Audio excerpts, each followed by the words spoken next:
और उधर यूक्रेन को जरा भी इस बात का अंदाजा नहीं था कि क्रिसमस के मौके पर रूस इतना बड़ा हमला कर सकता है। आप यकीन नहीं करेंगे, लेकिन पिछले 24 घंटे से यूक्रेन पर सीरियल अटैक हो रहे हैं। राष्ट्रपति जेलेंस्की ने साफ कहा है कि रूस के मिसाइल, ड्रोन और जमीनी हमलों ने यूक्रेन के 12 शहरों को तबाह कर दिया है। ये रिपोर्ट देखिए।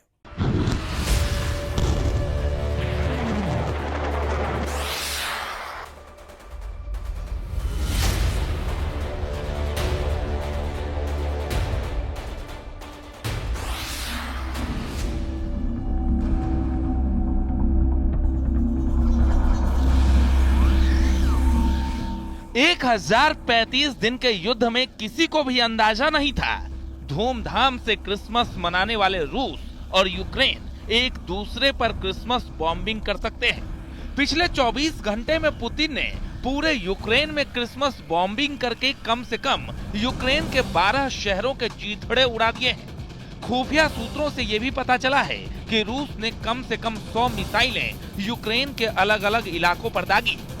इधर दूसरी तरफ जेलेंस्की नेटो देशों के साथ मिलकर क्रिसमस के मौके पर ही रूस पर बड़ा हमला करने जा रहा है। दावा किया जा रहा है कि यूक्रेन अपने दम पर नई ड्रोन मिसाइल से रूस में 1000 किलोमीटर तक हमले करने जा रहा है।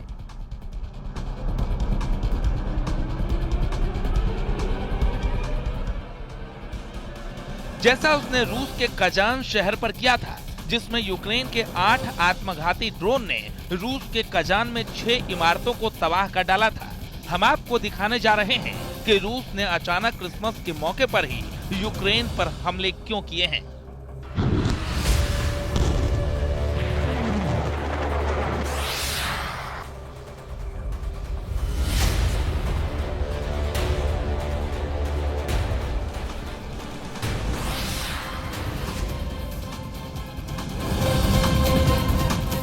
जंग में एक बहुत पुरानी कहावत है, जंग जीतना है तो जंगली बन जाओ, फरिश्ते की जगह शैतान बन जाओ। इस वक्त रूस यूक्रेन जंग में कुछ ऐसा ही हो रहा है।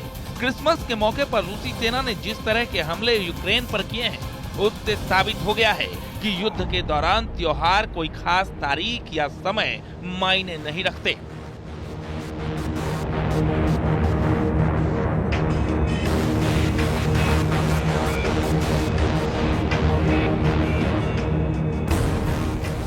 जरा देखिए पुतिन के रूस ने यूक्रेन में क्रिसमस के मौके पर कहां-कहां हमले किए हैं। यूक्रेनी सेना के दावों के मुताबिक रूस ने पिछले 18 घंटे में यूक्रेन के अलग-अलग इलाकों पर 70 मिसाइलों से हमले किए हैं। हालांकि यूक्रेनी सेना दावा कर रही है कि उसने रूस की 70 में से 50 मिसाइलों को तबाह कर दिया है। रूस के सीरियल हमलों में 100 से ज्यादा आत्मघाती ड्रोन का इस्तेमाल भी हुआ है। दावा किया जा रहा है कि यूक्रेन में राजधानी कीव में यूक्रेनी नागरिक रूस हमलों से घबराकर बम शेल्टर बंकर में घुस गए हैं।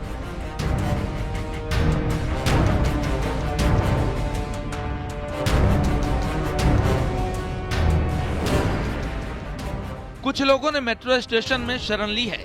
राष्ट्रपति जेलेंस्की के मुताबिक पुतिन यूक्रेन के खिलाफ ब्लैकआउट हमले करवा रहे हैं ताकि ठंड और बिना बिजली के यूक्रेनी नागरिक जहन्नुम जैसे हालातों में रहें। अभी तक की जानकारी के मुताबिक सबसे ज्यादा हमले यूक्रेन के खार्किव पर हुए हैं।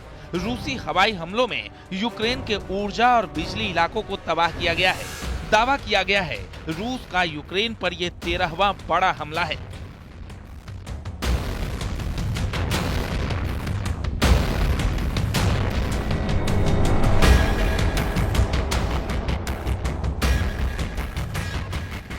रूस के खौफनाक हमलों के चलते यूक्रेनी वायुसेना ने पूरे यूक्रेन में अलर्ट जारी किया है। रूसी हमलों की चेतावनी देते हुए कहा गया है कि रूस पश्चिमी यूक्रेन और मध्य यूक्रेन, क्रीवी रीह और क्रेमेंचुक में मिसाइलों से बड़ा हमला करने जा रहा है। खार्किव के मेयर इगोर तेरेखोव के मुताबिक खार्किव शहर पर रूस ने 12 मिसाइलों से हमले किए हैं। इन मिसाइलों ने खार्किव शहर के बॉयलर हाउस और बिजली संयंत्र को तबाह कर डाला है।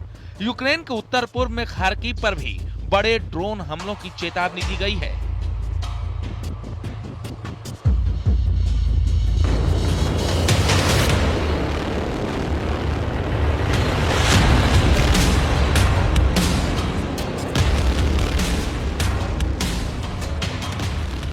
रूस यूक्रेन जंग में अब कई नए जंगी खिलाड़ी दोनों तरफ से शामिल हो गए हैं। खबर यह है कि एक तरफ रूस के साथ कोरियाई सैनिक मैदान में हैं, तो दूसरी तरफ खबर आ रही है कि यूक्रेन के साथ आर्मेनियाई सैनिक मैदान में उतर आए हैं। 33 महीने से ज्यादा की जंग के बाद रूस यूक्रेन जंग में कई उलटफेर शुरू हो गए हैं। पहले रूस ने जंग में उत्तर कोरिया के सैनिकों को उतार यूक्रेन, अमेरिका समेत नेटो के 32 देशों को हैरान कर दिया है। अब खबर आ रही है कि यूक्रेन और नेटो ने मिलकर यूक्रेन की तरफ से आर्मेनिया के सैनिकों को जंग में उतार रहे हैं।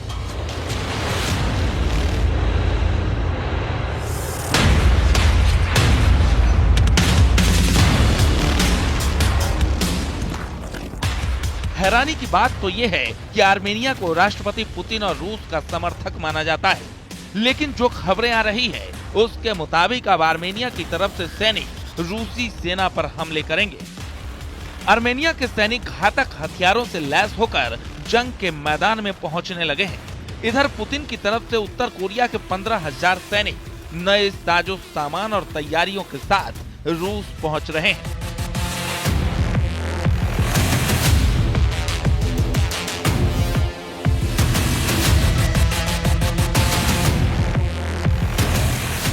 दावा किया गया है कि किम के आदेश पर कोरियाई सैनिकों की स्पेशल फोर्स रूस पहुंच चुकी है। इन हालातों को देखकर साफ कहा जा सकता है कि पुतिन और जेलेंस्की दोनों ही युद्ध में आखिरी दांव खेल रहे हैं। 20 जनवरी 2025 को अमेरिकी राष्ट्रपति पद की शपथ डोनाल्ड ट्रंप लेंगे।